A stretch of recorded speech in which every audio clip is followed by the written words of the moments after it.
Comment organiser les vacances de nos enfants? Salut à tous, très heureuse d'être encore parmi vous aujourd'hui. Dans cette vidéo, nous allons vous donner quelques pistes à explorer pour que nos enfants passent des vacances agréables. Et encore des conseils, oui, des conseils pour que en septembre, à la fin des vacances, que nous n'ayons pas de mauvaises surprises. Je suis Renata Bianca, je suis la colombe blanche, la coach des couples et des familles. Bienvenue dans notre programme d'accompagnement des couples et des familles. Mon couple à Nord, c'est le temple de la gaieté, c'est le temple de l'amour. Dans ce temple, nous mettons à votre service des astuces gratuites, des conseils gratuits pour que vous puissiez en bénéficier à fond.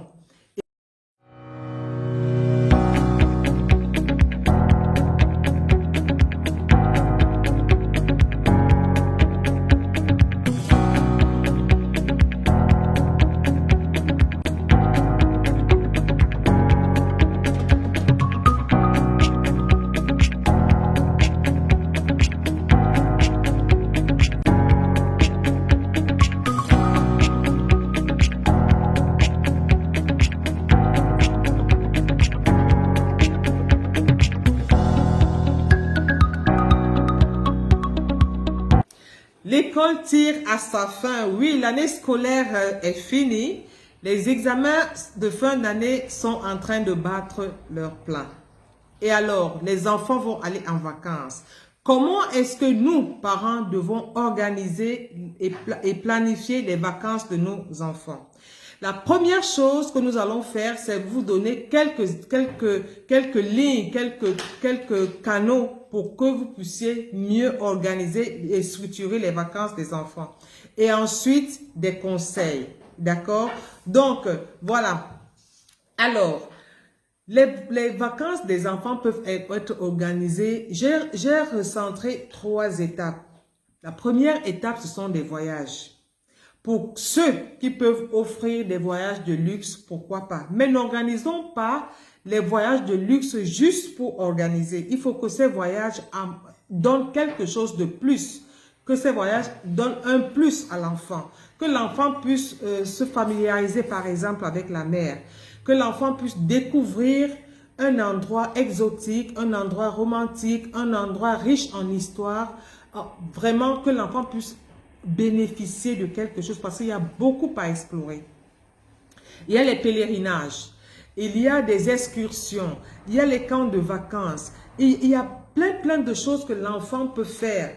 Mais évitons d'offrir des voyages de luxe à un enfant qui n'a pas bien travaillé à l'école. Ah oui, n'oublions pas cela, que tout ce qui est luxe, tout ce qui est offre doit aller avec le mérite de l'enfant.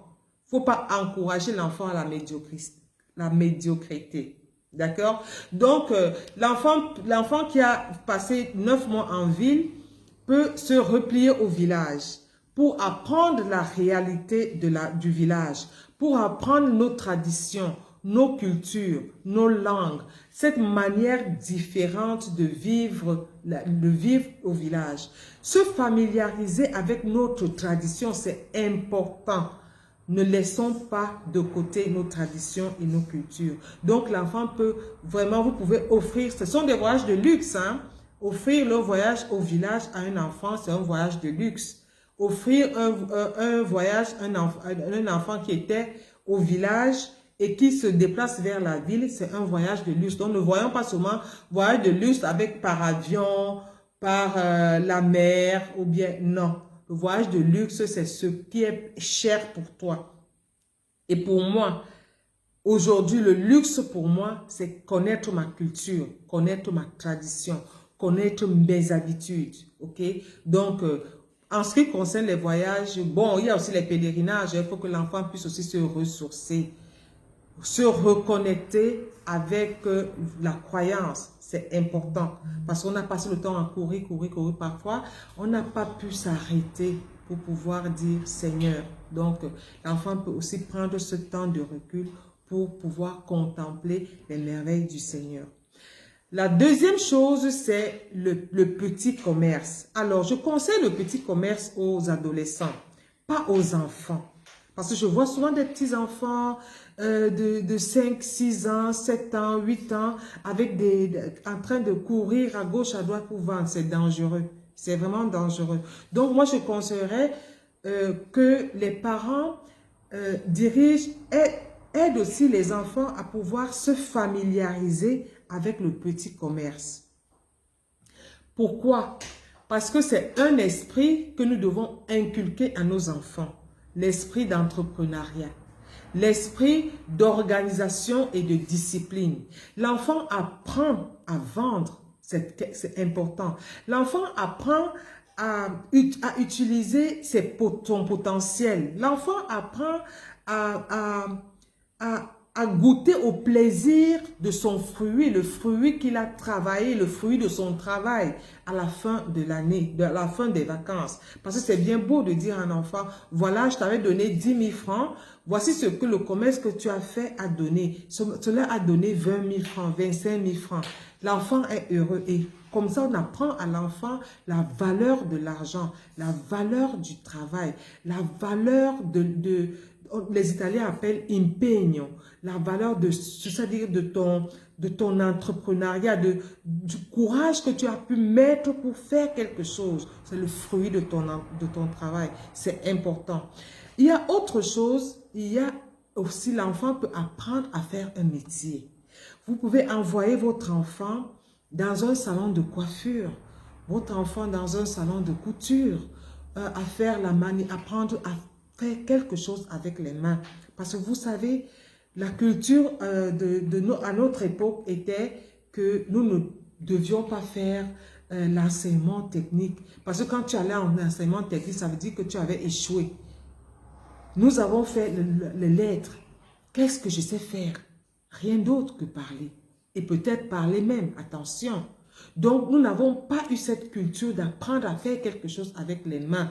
Nous n'avons pas eu cette culture de la technique, pas du tout. Donc, l'enfant peut aller apprendre la chaudonnerie, la mécanique, l'électronique, la sculpture, plein de choses, selon les potentialités de l'enfant. Donc, l'enfant peut apprendre à faire quelque chose et ça peut lui porter bonheur demain. Qui sait? C'est ce que l'enfant aime. Peut-être c'est même ça qu'il va chercher à développer pendant l'année suivante. Qui sait? Ok? Alors, voilà. Donc, l'enfant peut voyager. L'enfant peut faire un petit commerce. L'enfant peut apprendre un métier. Attention à l'âge. Faisons vraiment attention à l'âge. Ok? Maintenant, nous allons passer au conseil. Le premier conseil que je vais vous donner. Attention. Écoutez très bien. L'enfant que vous envoyez passer les vacances ailleurs, chez la grand-mère, chez le grand-père, chez l'oncle, chez le cousin, chez l'ami, attention. La première chose à faire, donner des recommandations à l'enfant. Donner une feuille de route à l'enfant. La première chose, c'est ça. La deuxième chose, c'est sachez où envoyer l'enfant. Vous connaissez, je ne veux pas développer, pas rentrer dans les détails là maintenant. Les abus, nos cousins, nos oncles, attention, les abus. Oui, quand je parle de ça, ça me heurte, les abus.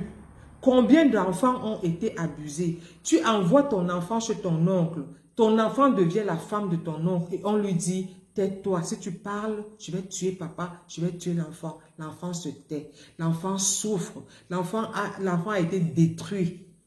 Attention, les garçons, ils sont pas restes. Attention, je ne vais pas rentrer dans ces détails maintenant parce que c'est un sujet très très délicat. Donc attention à vos enfants que vous envoyez quelque part. Sachez où les envoyer. Ok? Les mauvaises compagnies, des recommandations sur des compagnies. Il ne faut pas que l'enfant aille se livrer avec n'importe qui. Il sort n'importe comment. C'est l'enfant qui est en boîte, c'est l'enfant qui fait ceci. Non. Ayez la main mise sur l'enfant. Demandez, appelez, ne soyez pas absent. soyez présent, même si vous êtes loin. Au mieux encore, faites des voyages, faites des arrivées sporadiques comme ça. Vous atterrissez. Vous ne laissez pas l'enfant à la merci de lui-même. Et il faut parler avec l'enfant. Il faut que l'enfant vous raconte ses journées. Qu'est-ce qu'il a fait, qu'est-ce qu'il a découvert. Il faut parler à l'enfant. D'accord? N'oubliez pas ça. Maintenant, quand l'enfant rentre, j'appelle souvent ça la descente sur le terrain. Fouillez, regardez. Tout ce qui est nouveau, questionnez, lisez les calendriers, les petites notes, les adresses. Descendez sur le terrain, fouillez.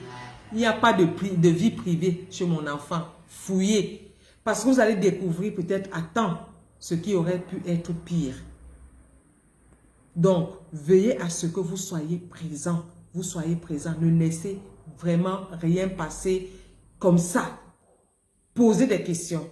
C'est important pour l'enfant. Dans cette vidéo, nous avons vu qu'est-ce que les enfants peuvent faire pendant les vacances et les conseils où envoyer les enfants et comment les envoyer.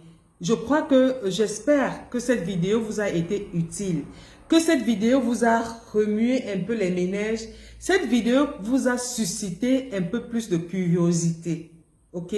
Alors, dans ce cas, laissez-nous un message, commentez, critiquez, faites-nous des propositions.